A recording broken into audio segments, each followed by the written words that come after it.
देखिए हम लोगों ने जो है पुराने क्लास में जो पढ़ा था उसमें से संस्कृत के कुछ श्लोक हैं, उन श्लोक में से कुछ महत्वपूर्ण पहले से जो बोर्ड एग्जाम में आए थे वो भी पढ़ लिए हैं, और कुछ ऐसे हैं जो भी बाकी हैं, तो उन्हीं में से कुछ भी हैं जिनके बारे में हम लोग बात करेंगे। तो हम लोगों ने लास्ट में एक दोहा पढ़ा था, वो दोहा बोर्ड एग्जाम में आया था, आपने पेपर में देखा भी था, बोर्ड एग्जाम में आया था। उसी में से एक है, चैप्टर का नाम है आपका जीवन सूत्राणी। ठीक है, तो आज हम लोग जीवन सूत्राणी चैप्टर जो है जीवन सूत्राणी, ठीक है, तो जीवन सूत्राणी में से जो महत्वपूर्ण दोहा है उसमें से हम लोग बात करें तो, क्योंकि चैप्टर काफी इंपॉर्टेंट है, क्योंकि इसमें से 3 से 4 दोहे ऐसे हैं जो एग्जाम में आते ही आते हैं और रिपीट होते हैं। ठीक है, 3 से 4।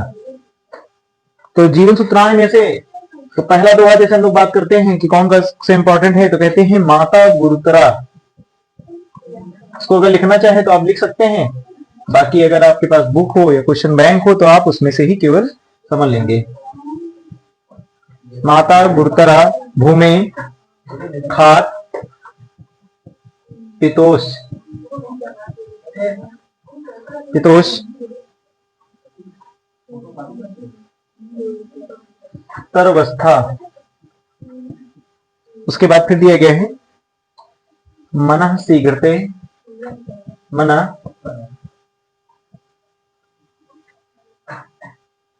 शीघ्रतरम, शीघ्रतरम वातात,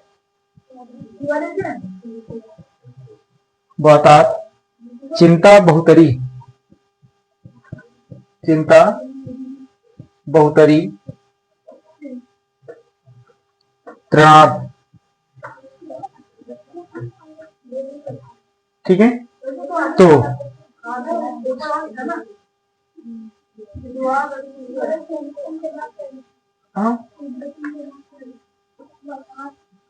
वातात लिखा है, शीघ्रतरम वातात चिंता बहुतरी तृणात्।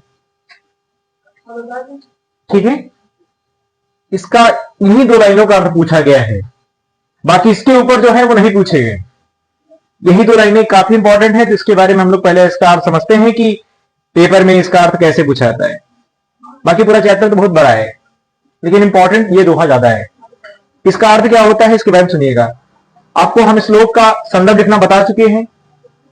प्रस्तुत श्लोक हमारी पाठ्य पुस्तक जो भी हिंदी है, हिंदी के संस्कृत खंड के क्षेत्र का नाम जीवन सूत्राणी पाठ से उद्धृत है, लिया गया है, ऐसा करके लिख सकते हैं आप। ठीक है, उसके बाद सीधा सा अनुवाद लिखना होता है, जिसको हिंदी में हम व्याख्या कहते थे, उसी को हम लोग यहाँ पर अनुवाद कहते हैं। तो इसका अनुवाद होता क्या है इसके बारे में समझ लेंगे तो आपका समझ लीजिए एग्जाम में आपको 5 नंबर मिल जाएंगे।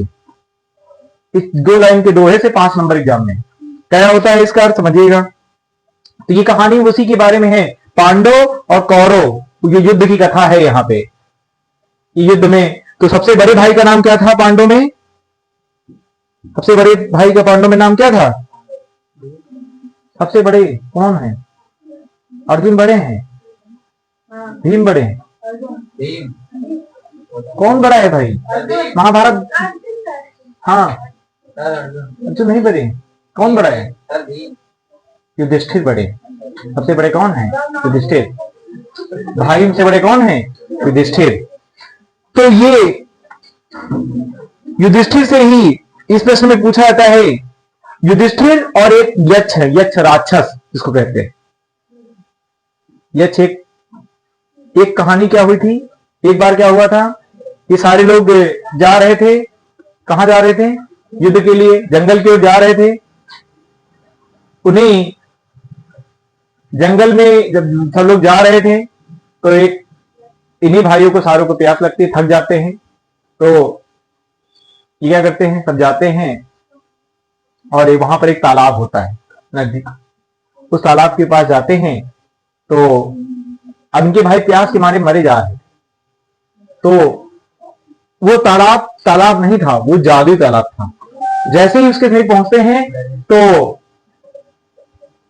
जो यक्ष होता है, मतलब उसी तालाब से एक आवाज निकलती है, वो यक्ष की आवाज होती है।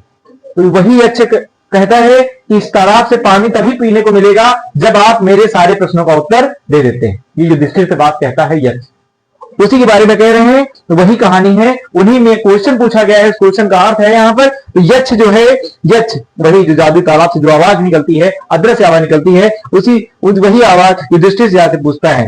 कहते हैं कि बताइए, माता गुरुतरा भूमि खात पितोस वर्ता, मतलब युधिष्ठिर से कहते हैं कि ये बताइए, पहले तो इसके पहले का अर्थ क्या है। इसके पहले दो लाइनें जो लिखी हैं उसमें पूछता है, जैसे इसके पहले दो लाइनें हैं जो कि कहते हैं किसविद गुरुतरे भूमि किसविद चाखात किसविद शीघ्रतम वातात किसविद बहुतरम त्रात, मतलब इसकी जो पहला लाइन है वो प्रश्न है और ये प्रश्नों का उत्तर है। तो उस प्रश्न में क्या पूछा गया था, युधिष्ठिर पहले मतलब यक्ष युधिष्ठिर से पूछ लेता है, ये बताइए कि पृथ्वी से बढ़कर कौन है, जो हमारी पृथ्वी है इस पृथ्वी से बढ़कर आपका कौन है।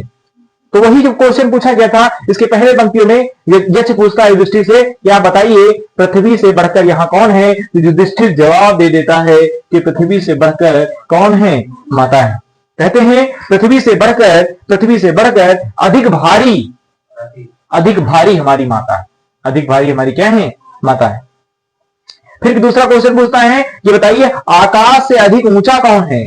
जो क्वेश्चन पूछा यक्ष, कह रहे आकाश से ऊंचा कौन है, तो फिर उत्तर देते हैं आकाश से ऊंचा हमारे पिताजी। कि माता जैसे भारी कौन है संसार में, कौन सबसे बड़ा भारी है पृथ्वी से भारी, तो कहते हैं माता है। अगर आकाश से ऊंचा कौन है, तो कहते हैं आकाश से ऊंचा पिता का पद होता है। आकाश से ऊंचा कौन होता है, पिता का पद होता है। कहते हैं कि जब तक आपके शरीर पे या जब तक आपके पिताजी साथ में हैं तब तक कहते हैं आप बेफिक्र घूम रहे हो, आप ऐश कर रहे हो, आपको टेंशन नहीं है, ये पता है कि हम नहीं तुम्हारे पिताजी हैं। लेकिन जब कहते हैं जब इस घर में उनके पिताजी नहीं होते हैं, कहते हैं कि सारा भार उस पुत्र पे आ जाता है। तो एक कहते हैं कि उन्हीं की मजबूरी उसकी हो जाती है।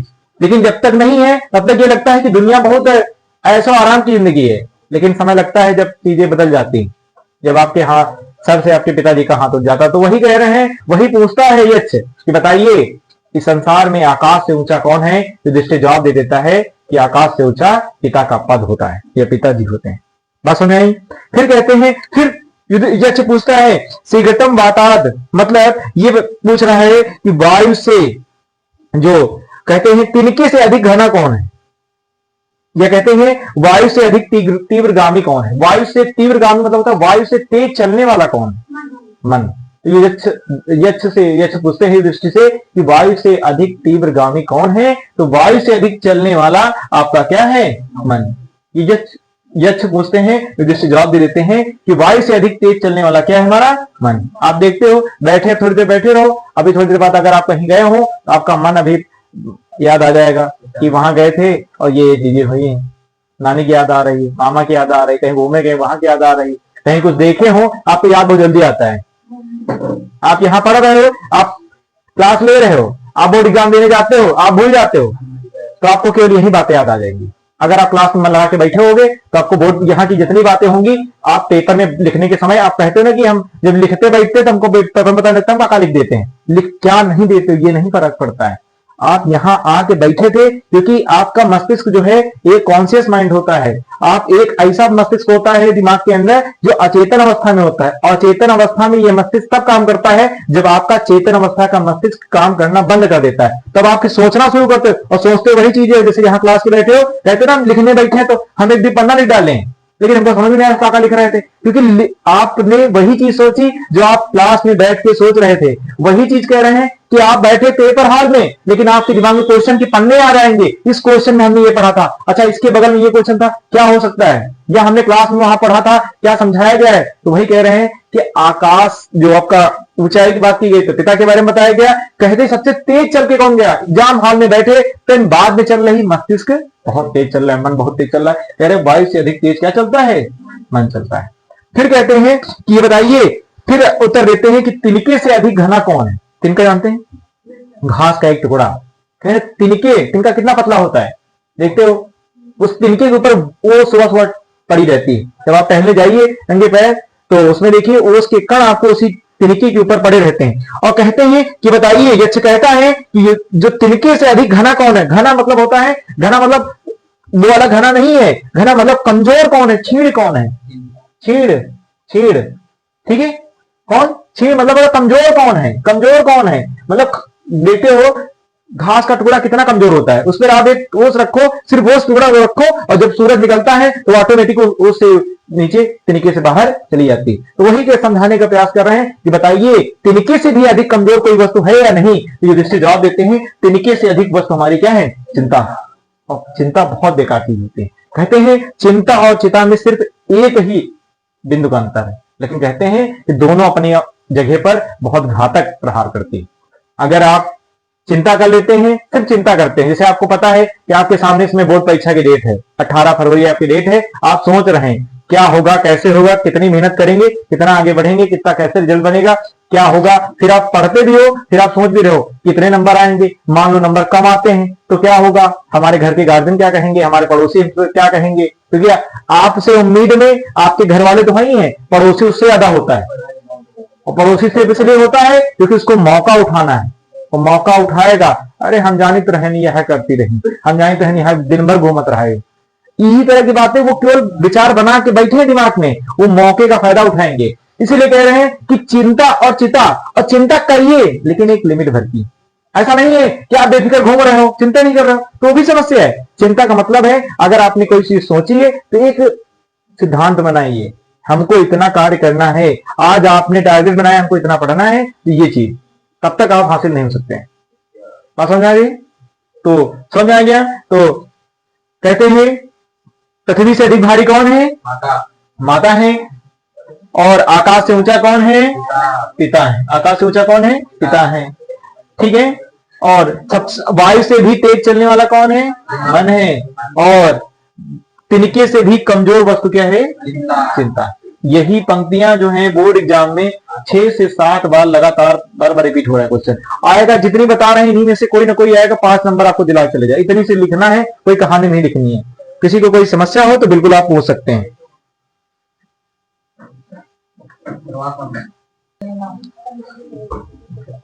इसका अर्थ क्या होता है, किस्मित प्रवस्तो मित्रम किस्मिन मित्र ग्रहे सतः आतुरस्य च किम मित्रस किस्मिन मित्र मस्ते।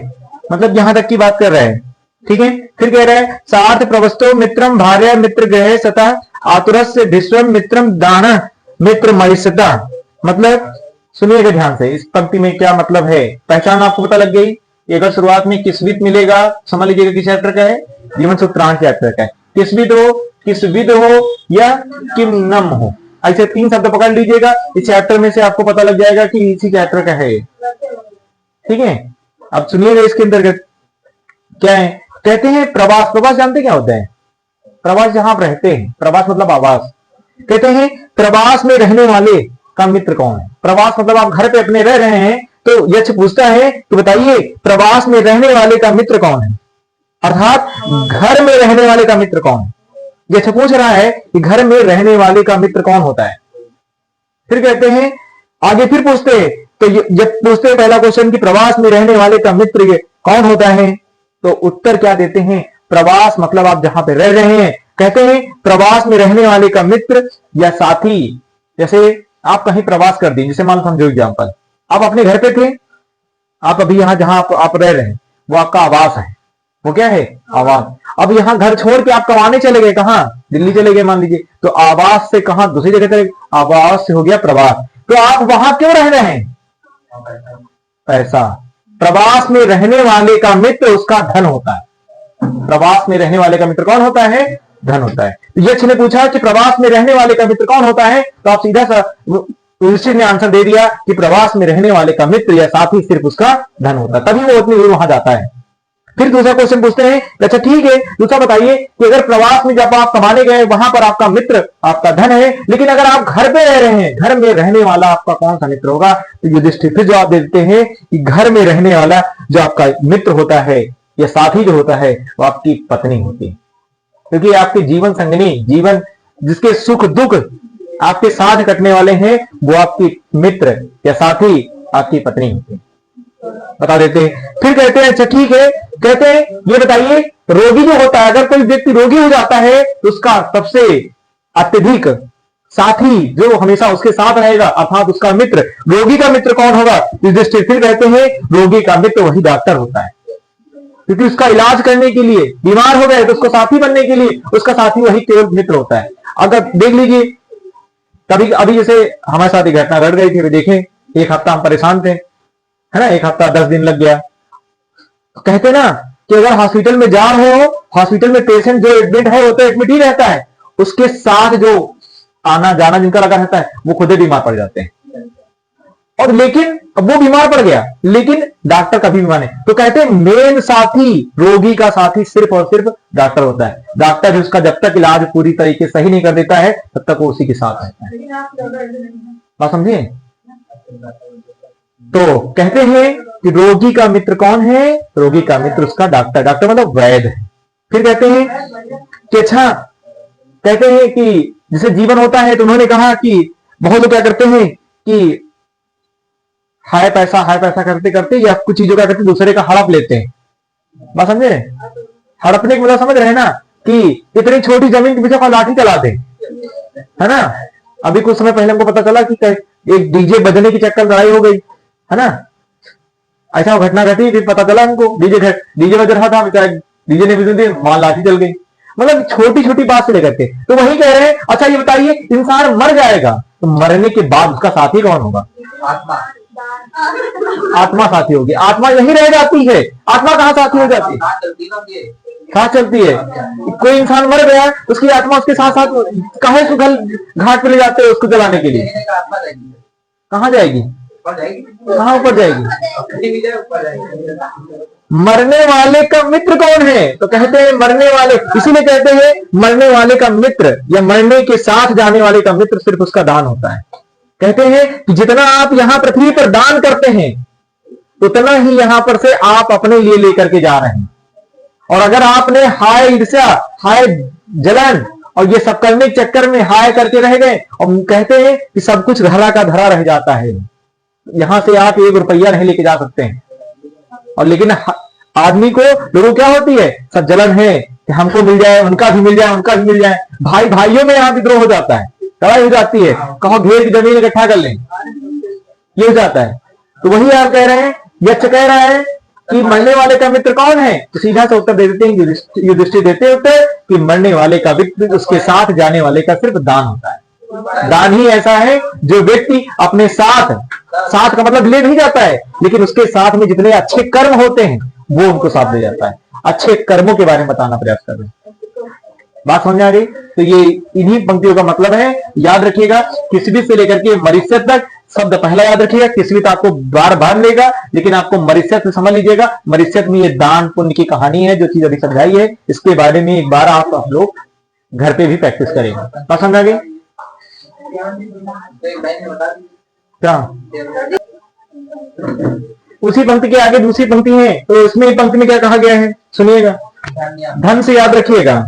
फिर कहते हैं, यक्ष फिर दृष्टि से पूछते हैं कि अच्छा बताइए कि जो सबसे उत्तम चीज कौन सी है? उत्तम मतलब होता है सबसे अच्छा। तो कह रहे जो आप खाते हैं, बहुत लोग कहते हैं ना हमको पनीर मिल जाए, हमको ये मिल जाए, वो मिल जाए। तो कहते हैं अन्न जो होता है, अन्न मतलब समझो खाना पीना हम लोग खाते हैं, कहते हैं अन्नों में सबसे उत्तम कौन सी चीज है? पनीर नहीं भाई, वो तो आपके अनुसार पनीर हो गया।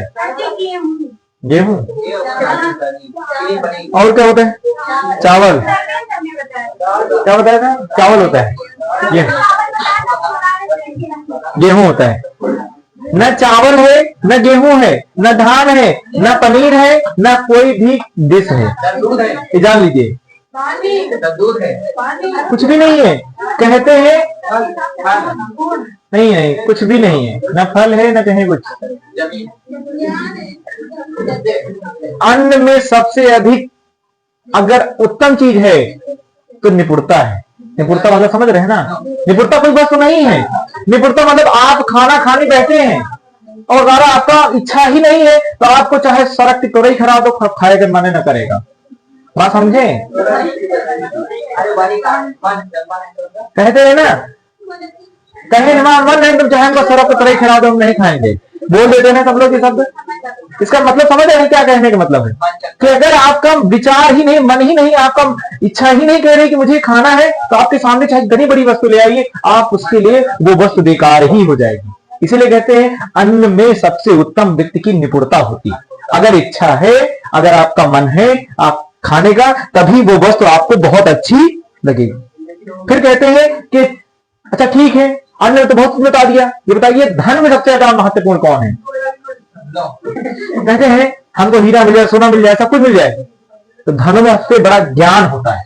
अगर ज्ञान है, आपके अंदर बुद्धि है, ज्ञान है, तो आप उस स्थान पर भी जाकर के अपना स्थान बना सकते हैं। जहां जाओ वहां पैसा कमा सकते हैं। बिल्कुल। एग्जाम्पल ले लीजिए, एक व्यक्ति ऐसा है जो कि शायद ही कोई उनके टक्कर में कोई रहा होगा, आपने नाम सुना होगा डॉक्टर मनमोहन सिंह का। डॉक्टर मनमोहन सिंह जो आपके पहले प्रधानमंत्री भी हो चुके थे, उसके बाद से कांग्रेस के थे, नाम सुना होगा सब लोगों ने, 2014 से पहले थे वो। उनको अर्थशास्त्री का एक महान जनक कहा जाता है। सोचो, कोई व्यक्ति है इकोनॉमिक के बारे में इतना ज्ञानी, सब कुछ है। उस समय की गतिविधियां देख लीजिए, आज की कंडीशन देख लीजिए, आपके सामने वर्तमान में प्रधानमंत्री मोदी जी, उनकी तुलना इनकी तुलना से कर लीजिए। अंतर किस बात का है? क्या? ज्ञान का। ज्ञान का सही जगह उपयोग भी करना। ऐसे नहीं है कि डिग्री लेके बैठे हो, बहुत लोग डिग्री लेके बैठते हैं, बीए एमए डीएड दुनिया भर करके बैठे रहते हैं और कुछ नहीं कर पा रहे हैं। इसका मतलब है आपके अंदर अगर ज्ञान है लेकिन आप उस ज्ञान का उपयोग भी नहीं कर पा रहे हैं, तो वो ज्ञान भी बेकार है। क्या समझे? तो ज्ञान का सही उपयोग भी करना, इसीलिए कह रहे हैं कि जो आपका धर्म सबसे श्रेष्ठ होता है वह ज्ञान होता है, लेकिन ज्ञान का सही उपयोग करना भी आपको पता होना चाहिए। और आज हम लोग, आपकी अर्थव्यवस्था जो है चौथी स्थिति में है। हम लोग, आप जानते भी होंगे, न्यूज देखा होगा, देखिएगा, आज हम लोगों की इकोनॉमी जो है चौथी कंडीशन पहुंच चुकी है और ये 11 नंबर पे थे, चौथे ग्राड है। तो इकोनॉमी मतलब होता है हमारी कंडीशन बाकी देशों की तुलना में हम लोग कितने पावरफुल हैं पैसे से। हाँ, इकोनॉमी मतलब पैसा। बात समझ आ गई? फिर कहते हैं अच्छा ठीक है, ये और बताइए, तो कहते हैं जो लाभों में श्रेष्ठ कौन है? लाभ, सबसे अच्छा श्रेष्ठ लाभ कौन सा है? तो वो कहते हैं लाभों में सबसे श्रेष्ठ निरोग होना है। निरोग मतलब समझ रहे हैं? अगर कहते हैं क्या तो बहुत अथाह पैसा है, बहुत पैसा है, लेकिन अगर आप बीमार पड़ गए तो उस पैसे का उस बीमारी से कोई लाभ नहीं निकलने वाला। अगर आप निरोगी हैं तो आप जो खा रहे हैं आपका जीवन बढ़िया चलेगा। कहते हैं कि इंसान को सारी समस्याएं आ जाए लेकिन बीमारी ना हो। बीमारी हो जाती है तो जितना कमाया रुपया होता है सब उसी मिल जाता है, पता भी नहीं लगता है। इसीलिए कह रहे हैं व्यक्ति को निरोगी होना सबसे बड़ा लाभ होता है। बात समझे?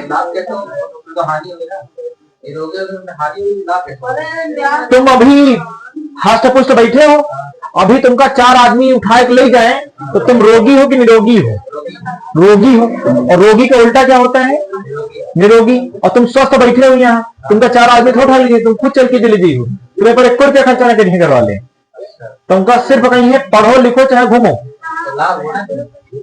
तो निरोगी में तो लाभ ही हुआ है ना। हानि कहां से हो गई? निरोगी में ले जाएगा इनका, कहां ले जाएगा? कहां ले जाएगा तुमको?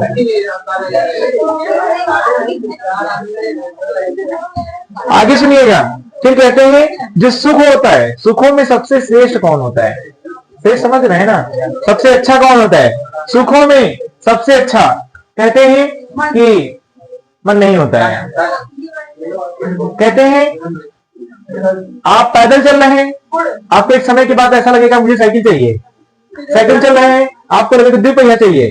2 पहिया इसके बाद आप फिर कुछ समय बाद लगेगा 4 पहिया चाहिए। 4 पहिया से आपको लगेगा कि बदलना पड़ेगा। आपको कहेंगे नहीं ये गाड़ी नहीं, वो गाड़ी अच्छी है, ऐसा नहीं ऐसा अच्छा है। ना समझे? इसका मतलब है आपके मन में लालच है और आप उसी के पीछे प्रयास करें, बार बार उसी पीछे बढ़े, आप कभी सुखी नहीं रह सकते। इसलिए कहते हैं कि लालच को खत्म करिए। लालच अगर आपका खत्म हो जाता है, लालच अगर आपका खत्म हो जाता है, लालच खत्म हो जाएगा तो संतोषी बन जाएंगे आप। हाँ, वो यही बताती हैं कि संतोष करिए। हाँ, तो वो नाम के अनुसार ही कार्य करिए। पापा का नाम है तो बढ़िया नाम है उनका, ठीक है। तो कहते हैं अगर आपको लाभ कमाना है तो संतोष कर लीजिए, आपको लाभ ही लाभ मिल जाएगा। बात समझे? नहीं, लोगों की इच्छा होती है मुझे ये भी चाहिए, मुझे वो भी चाहिए, और उसी के पीछे जिंदगी में प्रयास करते रहते हैं, आपको सुख नहीं मिलता है। हम कह रहे हैं कि एक व्यक्ति ऐसा है जो 1000 रुपए कमा करके भी खुश रहता है, उसका परिवार खुश रहता है, लेकिन एक जगह पर उसी जगह पर डीएम हो, डीएम सुखी नहीं रहता है। हाँ, एग्जाम्पल और लेते हैं, जैसे ये सामने बैठे आयुष, पापा इनके 2000 कमाते थे पर डे, सुखी रहते थे, लेकिन 15,000 इनके ऊपर लगा दिए, दुखी रहते हैं। इसलिए दुखी रहते हैं क्योंकि परिवार पूरा इनके पर निर्भर हो गया है।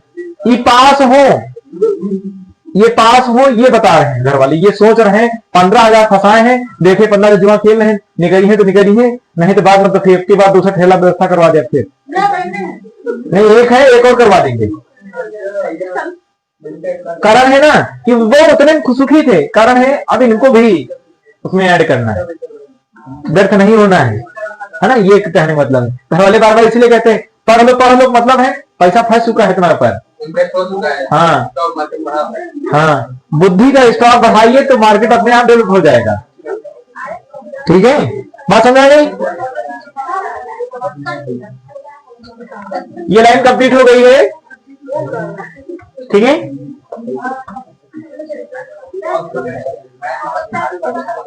मिल जाएगा ये प्रश्न, ध्यान दीजिएगा। इस पंक्ति में क्या है, इस पर समझिएगा। कहते हैं कि किम न हित्वा प्रियो भवति, किम हित्वा न सोचति, मतलब इसका मतलब क्या है, ध्यान सुनिएगा। कहते हैं मनुष्य,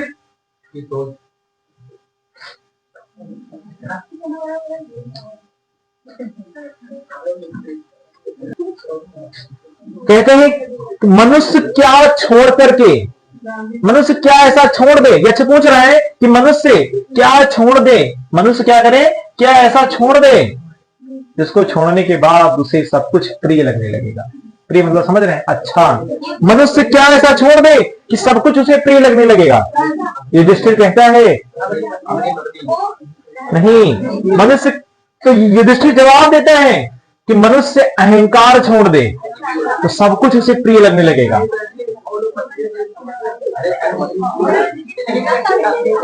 बात समझे? यहां इसका मतलब समझिएगा क्या है, बात समझिए। अहंकार, आपके पास मान लो पैसा खूब आ गया, हाँ खूब पैसा आ गया, अब आप पड़ोसी से आपका ही मित्र बगल से गुजर गया,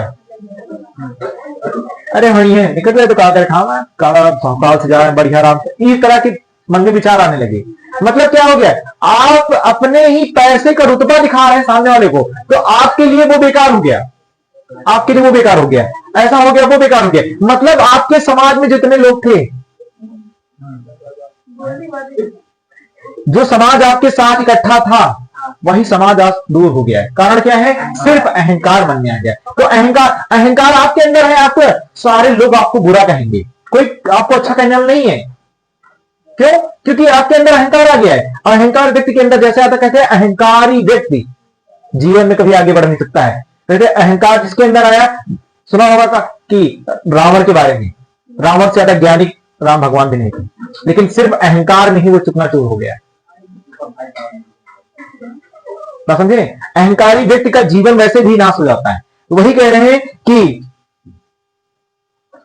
कि अगर मनुष्य सबसे बड़ा प्रिय तब होगा जब व्यक्ति अहंकार छोड़ देता है। फिर कहते हैं कि अच्छा, मनुष्य क्या छोड़ दे तो उसे कभी दुख नहीं होगा, शोक कभी होगा ही नहीं, क्या ऐसा छोड़ दे। तो फिर युधिष्ठिर जवाब देते हैं कि मनुष्य अगर क्रोध छोड़ दे, मनुष्य क्या करे, क्रोध छोड़ दे तो कभी दुखी ही नहीं रहेगा, जीवन एकदम खुशमय रहेगा, सुखी रहेगा। क्रोध होना ही नहीं चाहिए। अगर क्रोध आ गया तो उसका जीवन हमेशा एक बार दिमाग में, कभी भी अच्छा भी मन होगा तब भी वो बेकार होता तब। वही युधिष्ठिर जवाब देते हैं कि मनुष्य क्रोध छोड़ दे तो उसको कभी शोक की प्राप्ति नहीं होगी, कभी दुख ही नहीं होगा उसे। फिर कहते हैं कि अच्छा मनुष्य क्या ऐसा छोड़ दे तो व्यक्ति धनवान हो जाएगा। धनवान मतलब समझ पैसा वाला हो जाएगा। तो कहते हैं कि मनुष्य धनवान तभी होगा जब पैदल, द्विपहिया, चार पहिया, ई पहिया, वी पहिया, मतलब कई तरह इच्छाएं, लोभी, ये सब खत्म कर दे और इच्छाएं खत्म, व्यक्ति का जीवन ऐसे सुखी हो जाए, धनवान हो जाए। समझे? क्योंकि जब इंसान को आज तुम सोच रहे हो, आज तुम देख रहे हो टीवी में देख रहे हो, अरे पड़ोसी घर में तो रेडी लगी, अब हाथ पैसा दिमाग दौड़ा रहे हो, अब तुमने सोचा कि इस टीवी में हमको जीवन नहीं पार हो रहा है, तो अब तुम उसके लालच के पीछे परेशान हो गए, मुझे मिला चाहिए मुझे, तो आपका दिमाग बार बार, आप घर में बैठे होगे ना, अब कभी कभी क्या होता है, देखा होगा जब कोई व्यक्ति परेशान होता है ना, जैसे मान लीजिए आपके घर पे कोई गार्जियन है, पापा मम्मी कोई परेशान होंगे, आप जाके वहां जाके बोल दो, पता लगे दूसरे गुस्सा तुम्हें पर फट निकाल देंगे। होता होगा ऐसा, ऐसा हो जाता है, पता लगे बाहर के काम ऊपर से आके यहाँ हो गया। तो वही कहते हैं कि दिमाग में कहीं कुछ और है, दिमाग में वहां आपके अंदर वो विचार चल रहे हैं कि इच्छाएं हैं कि मुझे ये प्राप्त होना चाहिए, उसी इच्छा के पीछे परेशान है, तो व्यक्ति को कभी धनवान नहीं हो पाएगा। फिर कहते हैं मनुष्य क्या छोड़ दे तो सुखी हो जाएगा, तो मनुष्य को छोड़ देना चाहिए लोभ, लोभी होना, लालच होना, वो छोड़ दे तो मनुष्य सुखी हो जाएगा। बात समझे? मनुष्य लोभ छोड़ दे, लालच छोड़ दे तो व्यक्ति क्या हो जाएगा, सुखी हो जाएगा। बात समझ आ गई? इस चैप्टर बहुत इंपॉर्टेंट है और ये पूरे चैप्टर जितने भी दोहे थे हमने आपको समझा दिए हैं, ये चैप्टर आपका कंप्लीट हो गया है। बात समझ आ गई?